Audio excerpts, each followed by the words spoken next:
Hi,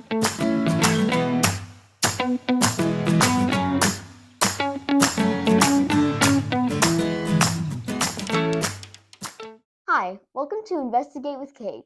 Today I'm here interviewing the president of the school board, Carla Powell-Lewis. In my opinion, the 80s is the best decade for music. I agree. How would you describe your job using the 80s song title? Oh, okay.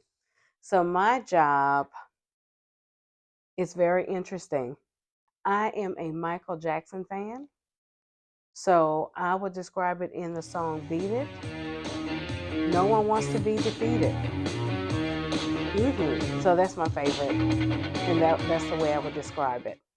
We collected intel about the questions that my classmates would ask Miss Carla Powell-Lewis. So my friend Paris Parker would really like to know what sort of standards are there for a school board president, and if you would recommend the job to others.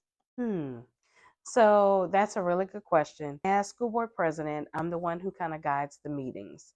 So we meet every first and third Thursday. And when we have our meetings, I generally help with the superintendent to set the agenda for the meeting, and then get a chance to make sure that we have all the minutes correct of saying what was the summary of the meeting, and I have to approve those minutes and those kinds of things. So with all of our school board members, each one of us has 5 minutes that we can speak on each agenda item. And then for the public, when the public comes to the mic, then they each have 3 minutes that they can speak on the item. So as school board president, I am the one that's there to make sure that we stay in our time frames, also make sure that people are remaining respectful with their comments. And so if there was anyone else who would serve as president, I would tell them that you generally have to be very neutral, that you cannot allow your emotions to take over unless it's a very, very important issue. Like sometimes we do have to, be a little bit firmer than we would normally be. But generally, you're the neutral party that makes sure that everybody gets a chance to speak. I've seen how the meetings go down, and oftentimes the ones that I watch, sometimes they can get pretty heated. Oh, yes, they can. Yes, they can. And I'm just sitting there like, yeah, and they do become pretty heated, but generally it's because people are passionate about what they do. Um, I would say for me and all of my other 8 colleagues that we all became school board members because students and education are so very important to us. Now, how we address that and what we say um, sometimes comes out in different ways and different manners, but it still shows how important education is to each and every one of us. another one of my friends, Jillian, would like to know, how hard did you have to work to get where you are now? I am a teacher by trade, and generally, teachers are not the ones who run for any elected office, specifically, not even for school board.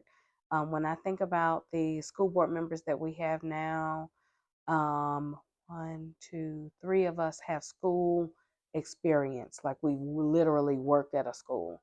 Um, Everyone else has had a different type of job.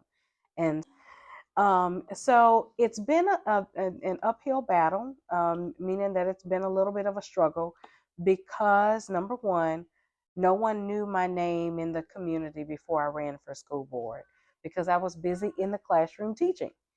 Um, but for me, it's been so very rewarding because I'm a civics teacher and a social studies teacher. So it's like I am living out what I've taught students about. I am super excited all the time to share, number one, to be able to go to all the programs that are available. Like when you guys have your showcases, I love coming to the showcases. I love coming to the art showcases as well.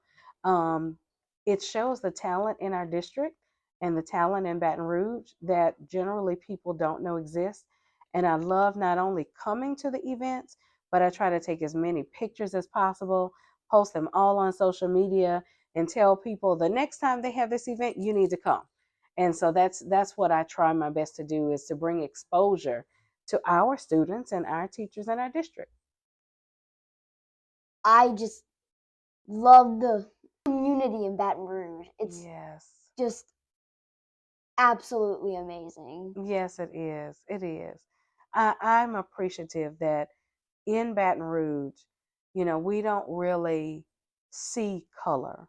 Like, we don't get involved in the racial barriers that take place in other parts of the United States and the other parts of our state, but we see people as people. It's not that I'm black, you're white. It's just that we want to make sure that we take care of our whole community and love on each other. And that is the truth. I love the community of Baton Rouge just like you do, Kate. Another one of my friends, Louis Mario, would like to know. I was very impressed. Great job, Louis Mario.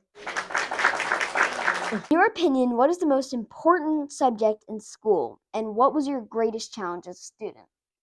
Okay, so the most important subject, I'm going to probably say two subjects. Naturally, I'm going to say social studies, right? Because that's my favorite and that's what I teach. But I'm also going to say reading as well. Because if you learn how to read, and you learn how to read at an early age, it allows you to be able to critically think, and it allows you to be able to process what's going on around you. That if you can read words for yourself, you're not dependent on anyone else to help you to understand different situations. So I would say that reading is one of the most important. And I also say social studies because it's what prepares you to be a productive citizen.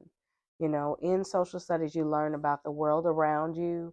You learn about the laws that are made that kind of govern what you can and cannot do as a citizen. You also learn about economics, which is free enterprise. That's how you learn how to make money. You learn whether or not you want to be a business owner or do you want to work for someone else. All those different things come in social studies, but it takes reading to be able to understand social studies. So those would be my two favorite. My biggest challenge in school was geometry. I loved math. I love adding, subtracting, multiplying, dividing. I love algebra. But when it came time to adding angles and other geometrical, I don't even know if I'm saying that right. Geometric. Thank you. Thank you. I struggle with that. I tell my son all the time, because for him, he's completely different from me. He was able to take geometry during the pandemic, and he taught himself. He taught himself geometry through a computer program and passed the LEAP test in geometry. I never would have made it. For me, I know my teacher gave me a C. I'm sure I earned a D in geometry, and I think she probably just helped me across the finish line. So this question was asked by Cannon Hollins. He's in my class, and he wants to know, can you pay the construction workers extra so our new building can be ready early so that we can go there for the last few weeks of 5th grade? Oh, wow. I wish I could pay them extra or early. Um, in all honesty, when it comes to our buildings, we actually take bids. So that means we might have 3 different people who can build the building, and then they have to come to us. And the one that gives us the most bang for our buck, they say that they can get all the different parts of the building that we like done the quickest with the smallest amount of money. That's the people that we go with. It's just like buying a new car, buying a new house, or even going to Walmart. You're going to choose the item that does the best thing for you and costs the least. And so that's the same thing with our contractors that build our buildings. And once we set the amount of money that we're going to pay them, and we set the schedule of when we're going to pay them, we have to stick to it. Or our legal attorney, Mr. Shamlin, would not be happy with us. We have to stick with the plan. This is my favorite question. Okay. What is the funniest or most surprising thing that has ever happened to you during your career? You sure you want me to tell it? I wear my hair cut short now. When you guys probably first saw me on the school board, you noticed I wear different kinds of hairstyles. That generally means that they're wigs, right? So I was sitting in front of my class one day at a podium, and I leaned over for something, and my wig came off.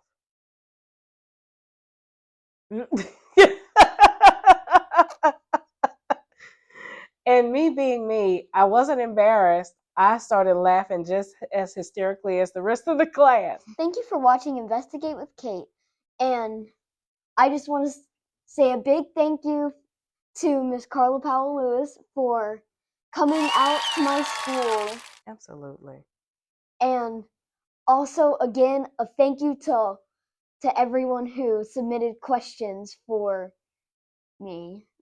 So, thank you for watching. Bye. Bye-bye.